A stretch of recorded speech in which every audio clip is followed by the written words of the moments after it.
Um homem foi encontrado vivo em uma ilha deserta no dia 25 de maio de 2009.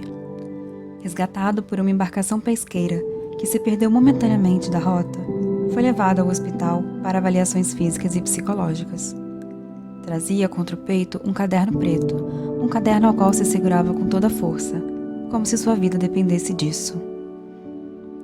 No hospital, foi identificado como Miguel Pereira dos Santos, um trabalhador de uma fábrica de papelão que juntara tudo para realizar o sonho de conhecer a cidade de Coimbra.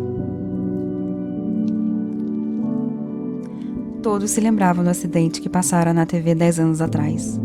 Um navio com quase 200 pessoas naufragou no Atlântico antes de chegar a Portugal.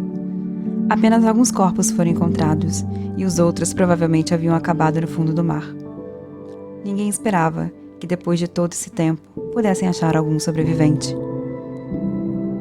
Perguntado sobre o caderno contra o peito e de como havia escrito nele, Miguel limitou-se a dizer que foi a sua única maneira de sobreviver tanto tempo sozinho numa ilha deserta. Mesmo quando a comida e a água potável acabaram, ele conseguiu permanecer vivo escrevendo as histórias que flutuaram por sua mente durante toda a vida, mas que nunca tivera coragem de colocar no papel.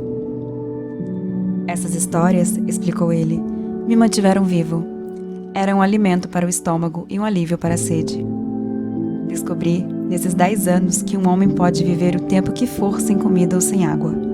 Mas viver sem histórias, sem a capacidade de imaginar ou sonhar, isso é impossível. Na sala de exames, quiseram tirar o caderno de seus braços. Miguel protestou veementemente, explicando que o único fio que ligava a vida era aquele caderno. Ele dizia ser um caderno mágico, um caderno que era capaz de manter qualquer homem vivo, desde que este enchesse suas páginas com sonhos e personagens. Por não ter bebido e comido nada há tanto tempo, seu corpo se encontrava completamente debilitado. As histórias ali escritas eram sua vida em palavras. Se fossem separados, se fosse obrigado a entregar seus sonhos a outras pessoas, morreria.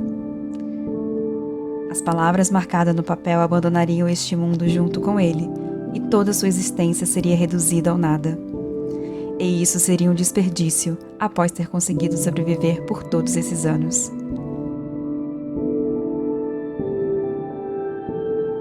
Os médicos sabiam muito bem que uma pessoa não pode viver mais de uma semana sem comida e sem água, e imaginaram que Miguel estava um pouco fora de si, devido ao tempo que passou sozinho na ilha deserta. Precisavam tratá-lo e não conseguiriam fazê-lo com um caderno preto enorme grudado em seu peito.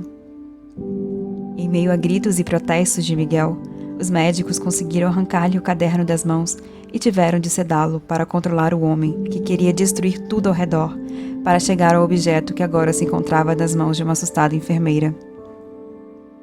Já sedado, os médicos finalmente conseguiram tratá-lo. Chocaram-se ao perceber que, salvo alguns arranhões aqui e ali, Miguel Pereira dos Santos se encontrava bastante bem. Não havia nenhum dano em seus órgãos ou em seus ossos. O resultado do exame de sangue não poderia estar melhor, e Miguel teria permissão para ser liberado no dia seguinte.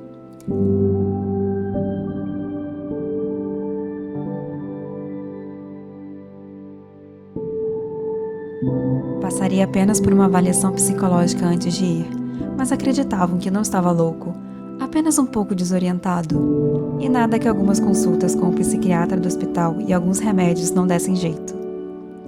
O homem que sobreviveu 10 anos em uma ilha deserta com pouca comida e pouca água se encontrava melhor que muita gente que passou a vida inteira na cidade. Deixaram o paciente em observação por uma noite e retornaram às suas casas após o fim do plantão.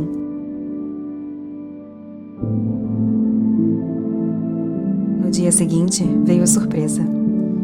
Quando os médicos retornaram ao hospital para ver o ilustre paciente, que já era esperado por jornalistas na porta, tudo o que encontraram foi um cadáver revestido por uma fina camada de pele enrugada.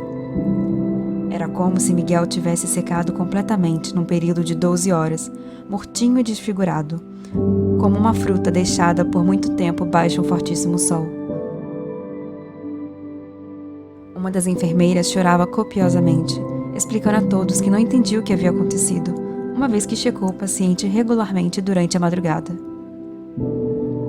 Buscando uma explicação maior pelo incrível acontecimento, foram olhar as câmeras de vigilância do quarto, para ver o que havia ocorrido. Corroborando a versão da enfermeira, a imagem mostrava o corpo se decompondo de forma súbita conforme se iniciava as primeiras horas da manhã.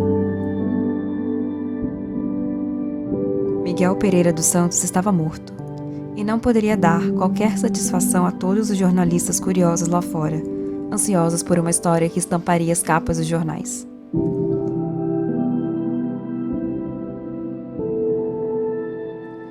O caderno, lembrou um dos médicos, correndo em direção ao objeto que com certeza descreveria toda a vida do falecido nos últimos 10 anos. Os envolvidos no caso se reuniram ao redor do caderno como crianças se reúnem em volta a um baú de brinquedos. Em seguida, a verdade apareceu ante os olhos de todos. Quando abriram o grande e preto caderno de Miguel, viram que todas as palavras haviam ido embora com ele.